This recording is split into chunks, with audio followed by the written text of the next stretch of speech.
You need to fix it. You need to fix TNA. Throughout the 2000s, TNA as a promotion would have a strange identity. Not small enough to be the beloved indie like Ring of Honor.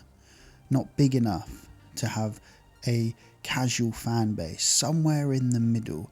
Derided for people who worked behind the scenes. Ridiculed for many different angles. But at the heart of it, for a glorious period, there was some innovation, there were some incredible angles, and there were some fantastic wrestlers. The X Division was a singular part of that, really. It was a touchstone, it was a paramount importance to the identity of TNA. I'm not saying it was perfect, I'm not saying the matches or the angles or the storylines were immense. All I am saying is it was different. And its identity was captured with that one letter. At a time of the X Factor, post-90s, of everything being extreme, a sense of individuality and a sense of something being different. That's why when Eric Bischoff came into TNA, and although TNA for the last 3 years under Vince Russo's booking had become a strange labyrinth of angles, turns, swerves and storylines, his approach to the X Division was very destructive. Eric Bischoff has gone on record to say on numerous occasions that what was the X Division, challenging people to explain it to him, almost shutting people down and saying, no, tell me, what is the X Division? And then someone inevitably would reply with the slogan, it's not about weight limits, it's about no limits. Eric's response would be, well, what does that mean?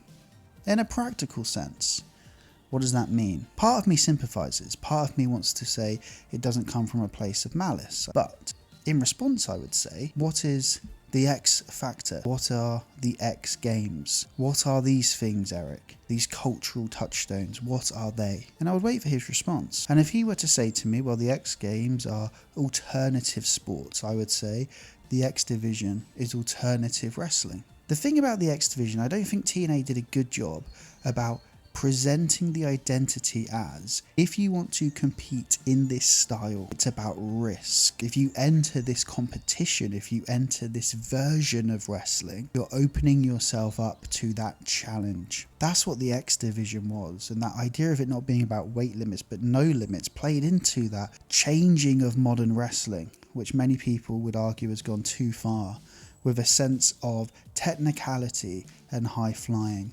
2006 up to about 2007, almost that 1 year period, there really was a golden era. You had wrestlers like Loki, Chris Sabin, Alex Shelley, Chris Daniels, AJ Styles, Samoa Joe, Sonjay Dutt, P.T. Williams, Jay Lethal, Amazing Red. There were so many talented wrestlers, and I think a forgotten generation in some ways. Wrestlers who were not just athletes, not just high flyers, but for so many of them, incredible storytellers. Could they go over the top? Could they lack in their selling? Could they have done with more work, maybe on promos at times? Absolutely.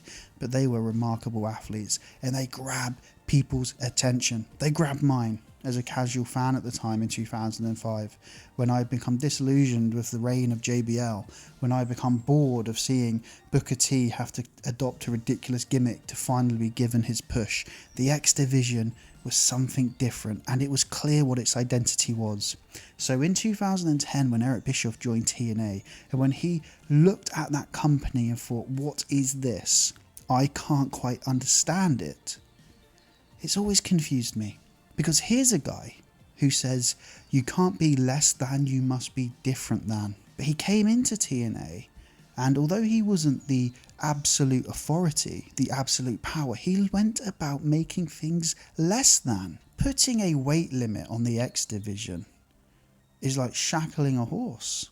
It's like saying the very identity that you have taken is something that we're going to remove. In the year, it was about a 12-month period where there was a 220-pound weight limit on the X Division. In that period in time, rather than P.T. Williams, we had Zema Ion. Rather than Chris Sabin and Alex Shelley, with a mix of high-flying and aggressive ground-based work, We had wrestlers who had no right to be on national television, let alone international television, let alone taking their place.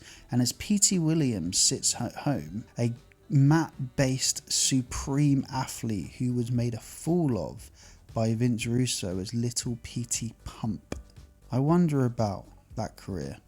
And I wonder about those wrestlers, and I wonder about what could have been. If rather than the identity of the X Division becoming something that was picked up, slammed around like shapes not being put through the right hole on a kid's toy, if somebody took care of it, if somebody looked after these wrestlers, if somebody booked them properly, what could have been? And I think Eric Bischoff made a big mistake, because at a time when TNA truly was struggling for identity, one thing people knew was that the X Division was TNA Wrestling. They go hand in hand. The X Division, the X Games of Wrestling, there's your marketing, it's all done. There's not a single human who wouldn't understand that. The X Division, the X Games of Wrestling, in total non-stop action.